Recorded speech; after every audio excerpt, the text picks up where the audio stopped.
Hey guys! Welcome back to my channel. This is Miss Adi Plays. At itutuloy na natin ang Alphabet Challenge ng ating Sims 3. So last time, diba, dahil sa napakaswerte kong anak na si Bobby, kami ay mayaman na. At ito ang aming bagong bahay. 2-story, tapos isang garage. Oh, cute diba? Gusto niya tour? Ayusin ko lang siguro ng konti kasi 'di ba ang dami ng anak ni Melody dito tsaka ni Christopher. So ayusin ko lang siguro 'to ng konti para magkasya silang lahat. Kasi ito ay around 3 bedrooms yata to. So pagkakasyahin ko or i-edit ko lang ng konti para naman magkasya sila. Pero if you wanna see the look, kung gusto makita ko nung itsura, ito. I-tutor ko kayo ng saglit na saglit. Ayan. So, hindi ko na pala kayo tutor. Sige, gagawin ko na kaagad.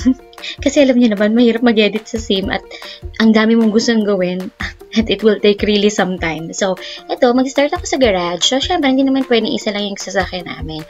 Kailangan madami. Kasi syempre, mayaman na kami.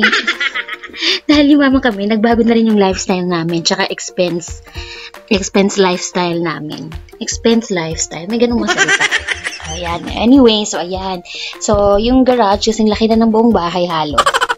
Para lang mag-fit yung mga gusto kong ilagay ng mga sasakyan.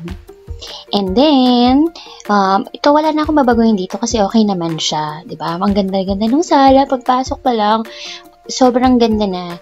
Kasi ito yung kitchen namin. Malaki-laki na. Ito lang stove, papalitan ko. Kasi dito sa Sim, I don't know kung na-try nyo na to ha. Pero dito sa Sims 3, meron sila nitong cute na oven na to, na lutuan na to. Anong ginagawa ng lutuan na to? Ito, pwede ka mag-hire ng chef. Diba? Ayun. So, hindi na mapapagod magluto si Melody. Ang kailangan niya na lang gawin is mag-hire ng chef para kung ano man yung gustong luto ay kainin ng mga anak niya. Order na lang sila dun sa chef. Tapos, meron ng food kasi 'di ba it will take some time pa talaga kung magluluto. So kung mag-work si Melody tas ang dami niyang babies, mahirap. So ito yung menu, ito ilalagay natin dito. Binibenta din yan. Yan. So mamaya isa-sample ko yan sa inyo kung paano siya gagawin. I-set up ko lang yung oras ng duty ng chef. So mag-hire ako ng chef. So, grabe sobrang angat na yung pamumuhay nila. Grabe yung yaman nila.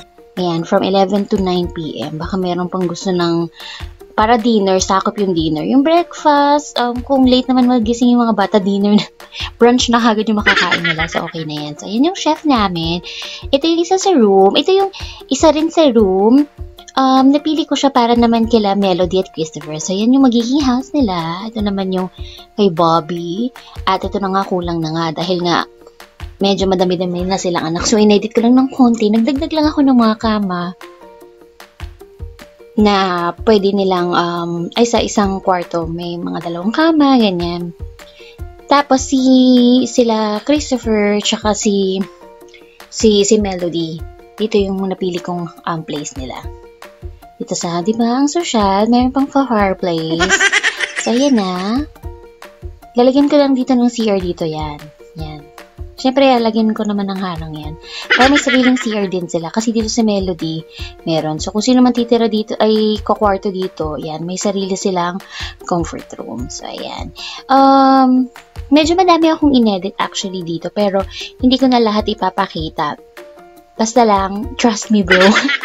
Maniwala lang kayo sa akin na yung mga adjustment na ginawa ko para naman magkasya sila. So, tulad nito, supposedly pang isang tao lang naman talaga to. So, ang ginawa ko is dinagdagan ko siya ng isa pang bed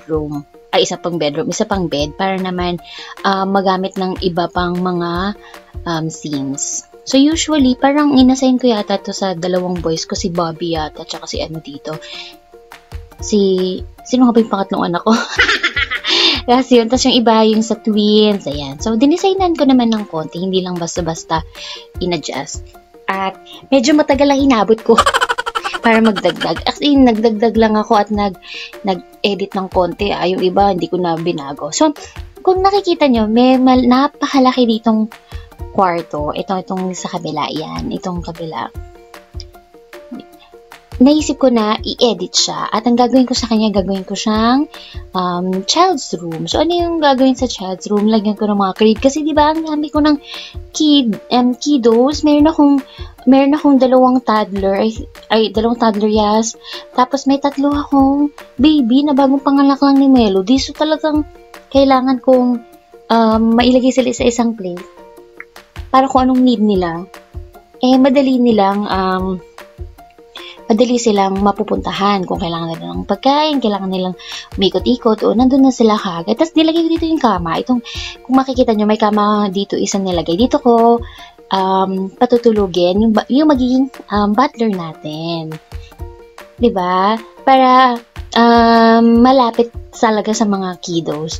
Actually, kung pwede nga lang babysitter na kaya lang hindi nga pwedeng hindi pwedeng tawag dito, mainstay yung babysitter. So butler talaga. Pero sa laki nga nitong bahay, medyo mahihirapan siyang mag-work na marami. Kaya talagang nag-hire na lang din ako ng chef para kung merong kailangan lutuin. So inedit ko rin ng konti. Naglagay lang ako ng konting drawer. Tapos syempre yung pinaganda ko naman ng kahit papano. Ayan. Di ko alam kung ba't di masiksik dito. Pero ayan. So, siguro yung iba sa inyo na papanood yung mga cheat codes para ma-edit maigi yung mga objects. Pero kasi hindi ko masyadong particular sa ganun kaya hindi ko talaga siya, hindi ko talaga siya nagamit. Usually, money code lang yung ginagamit ko. Pero yun na nga, yun tayong tinanggal ko. Talagang kung saan na ako mahihirapan, din pa talaga. So, tinanggal ko yun, sinama ko sa rule kasi baka naman maging super easy sa akin kung talagang lahat naka-money cheat na.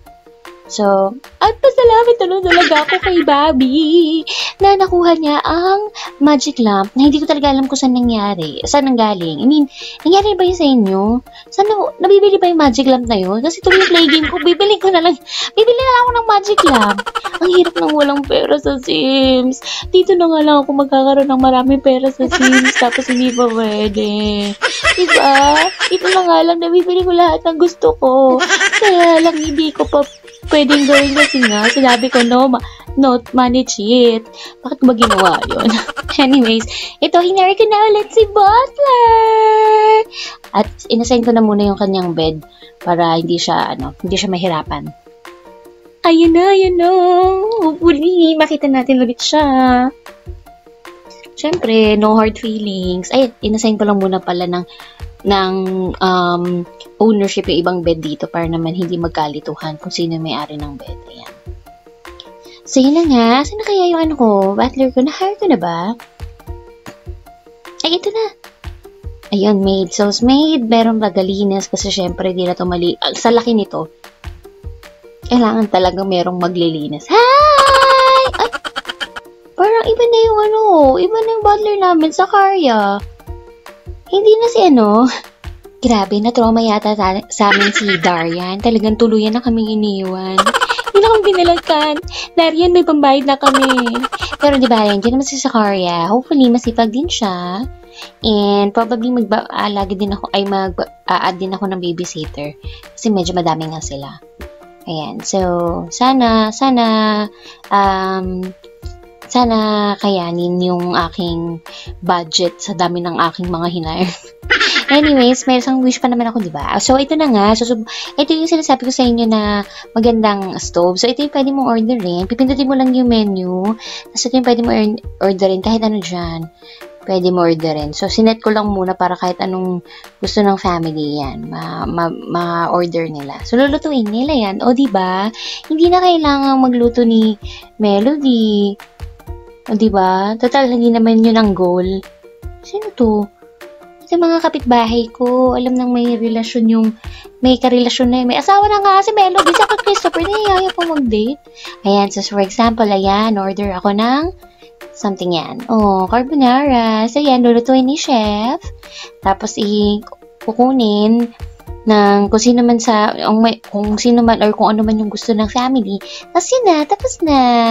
Hindi na kailangang mag-worry ni Melody kung nakakain na sila. Basta nagutom yung children, pwede. Okay, so nilan ko naman sila ng rocking chair para man lang may mapaglibangan. Pero ito pala yung isa sa magiging problema ko dito. Pag pinasama-sama ko yung mga bata, dahil ang dami nila, isipin nyo, 2 toddler at 3 baby.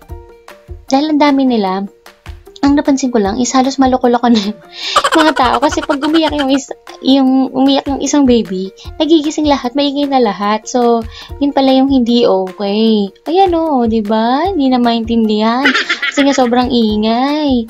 My gosh. Sabay-sabay na silang nag-iiyakan, napatahan mo na yung iba.